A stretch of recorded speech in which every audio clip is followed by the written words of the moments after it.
Hey, Mallory Crowe here. I just wanted to do my first ever live video because I have a new release out today. The book is The Beautiful Thief by me. It's the second book in my Stolen Heart series. It stars Melody and Adam. Melody is introduced in the first book. Hold on. I have props ready for this video. That's how prepared I was. The Cocky Thief, which came out a few months ago. I recently just finished writing the third book in the series, The Dangerous Thief. And I have a lot more planned. The fourth book has a few characters that have already been introduced in it. And from there, the series is just kind of going to blow up. And I have a lot of cool directions I'm going to take it in from there. And I can't say too much because it's all very spoilery. But first of all, I went into my Facebook group and I asked them what I should talk about because I feel like I'm a super boring person and I have a little bit of anxiety about going on camera. So I needed some emotional support before I did this. One of my awesome fans, Christine, started out. Oh, hi, Mary. She was the first person who recommended what I talk about, and she said I should talk about books, what made me want to write, how long have I been writing. And I just have one comment on this video, and I got a little note saying this is my most commented on live video yet.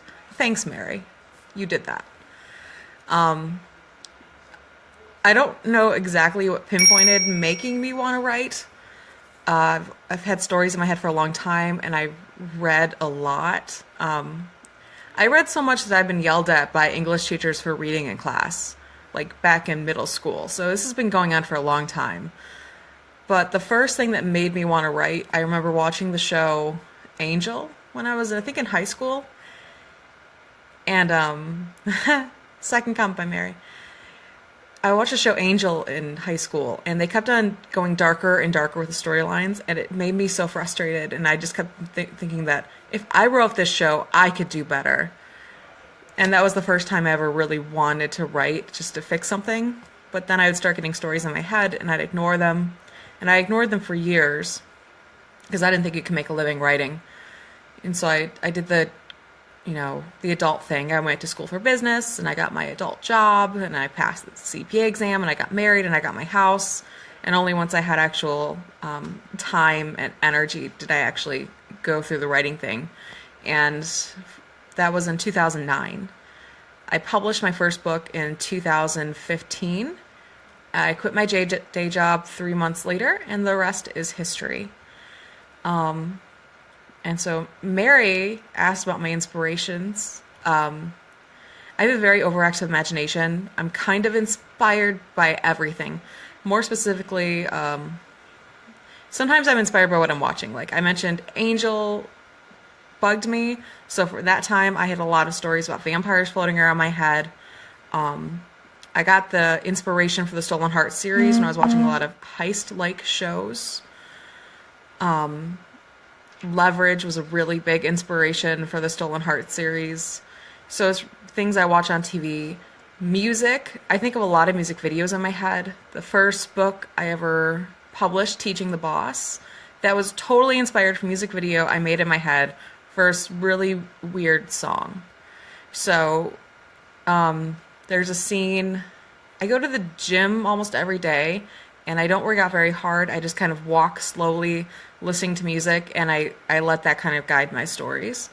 And so there's a song I listened to on repeat for maybe 35 minutes straight, while I just kept thinking about this one scene over and over and over again for an upcoming paranormal that's coming out. And that's how that kicked off. Okay. Tiffany asked, have I ever tried writing something completely out of my comfort zone? Yes, I tried to write an erotica once. I failed. It's the Crossfall Saga, which everyone gets free when they sign up for my newsletter.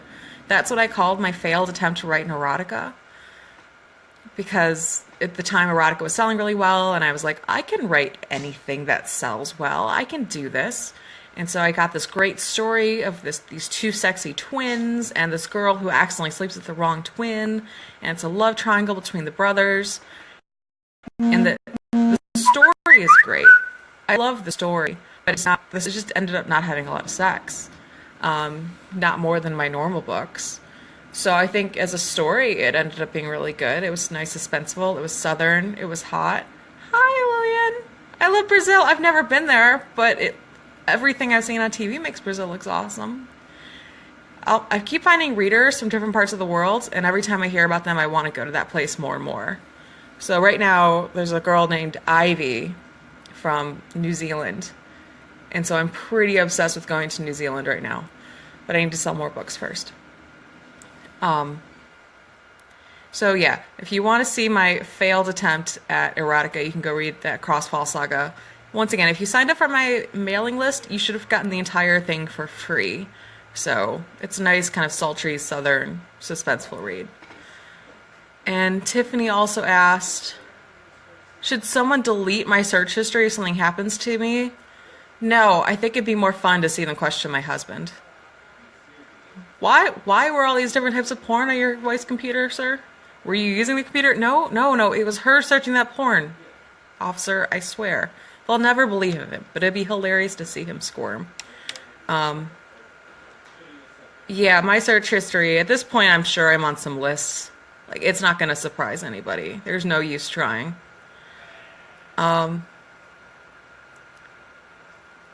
missed one. What would happen if I get writer's block? I have a really funny solution for writer's block. Just keep writing. It's really bad advice, but it's what I do.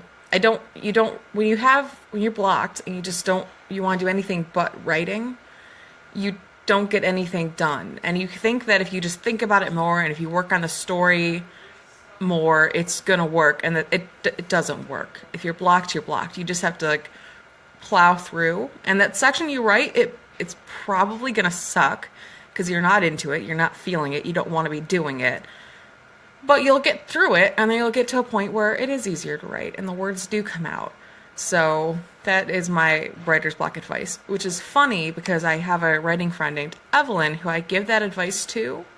And then just a few weeks ago, I was on a retreat and I was stuck. And I'm like, I don't know what to do. I get down, no words come. And she just looks at me, she's like, well, just write more. And I was like, damn it. She used my own words against me. And yeah, I sat down and I wrote more, and then it worked. Shocking. Okay, so, oh, thank you. So those are the questions I had before I started the live video. So I wanted to go through a couple of things, some kind of interesting facts about The Beautiful Thief. I'm not sure how many of you have read it already, or if you're about to read it, so I'll try not to get too spoilery on it. One of the biggest inspirations I had for this was I was in Louisiana last year. I was actually doing a not romantic suspense, it was just a suspense writer's training. But after the training, I had a swamp tour. And we were on this little boat going through these rivers looking at... If you hear any background noise, my husband's working in the garage. And I told him that was fine while I was on the video, so I hope it doesn't keep anyone from hearing me. Anyway, so we're riding down this boat in the swamps of Louisiana. And there are all these, like, houseboats. Some were really dilapidated, some were kept up. And my buddy Evelyn and I were talking about it, and like, how hot would a guy who lived alone on a houseboat be? Like, they have some commitment issues, which I feel like is kind of a staple. They're probably pretty self-reliant. And so it was like kind of a must that when I started this book, I'm like, yeah, at some point in the book, she's going to end up on a houseboat in Louisiana talking to him. So that was a little bit of background information with that. I've also been trying to think of celebrities to base my heroes off of lately, because I have a tendency to not get very clear visions in my head of what they look like, and I feel like readers like to see the celebrities, and also it just helps me, it helps my editors, that's for sure, because I tend to do things like change eye color or hair length midway through the book. So for The Beautiful Thief, I've said this a lot, the guy I was thinking of when I thought of Blondie was Charlie Hunnam, because he was... When I called him Blondie, it was always supposed to be ironic, because he was never supposed to actually... Because I feel like when you say the word Blondie, it's like, oh yeah, it's just Blondie, but he's supposed to be kind of badass, he's supposed to be scary, and so the first thing I thought of a blonde actor who's badass was Jax from Sons of Anarchy. And then Austin from The Cocky Thief was based off of the main character from Grimm, who's, I can't say the last, I'm really bad at saying names out loud, but the actor's name is David, and his last name starts with a G. But he's the main character he plays Nick in Grimm, and he's so pretty. I remember watching that show for the first time and thinking he's way too pretty to be a detective. I didn't get it. I eventually was able to get past how pretty he was and get into the story, but I think it took 5 episodes. It was a while for me to get past the believability of how pretty he was. I actually was just reading a recap of a later episode, and they mentioned that he looked like a Disney prince, and I'm like, he totally does look like a Disney prince, and a thief apparently, because I based a thief off of him. And then the Dangerous Thief coming up next, that guy's based off Tom Hardy, which I feel like he's a staple in the romance world, but I don't know, I'm gonna stick with the basics. I'm trying to think if there are any other juicy tidbits I have. Nope. I did just find an error in the paperback copy of The Beautiful Thief, so that's fun. So if you win, or if you bought one of the early copies of this book, Chapter 7 starts in the middle of the page. I'll put that on my to-do list of things to fix. Okay, so I think that's all I have for today. For my first Facebook Live video, I feel like I didn't say that many times, and I'm proud of myself for that. Thanks anyone who decided to come and watch. Behind me, I have my big giant head on my fireplace, and my dog right there. Okay, you guys have a nice night. If you think of any more questions, feel free to comment, and I will see you all around. Bye.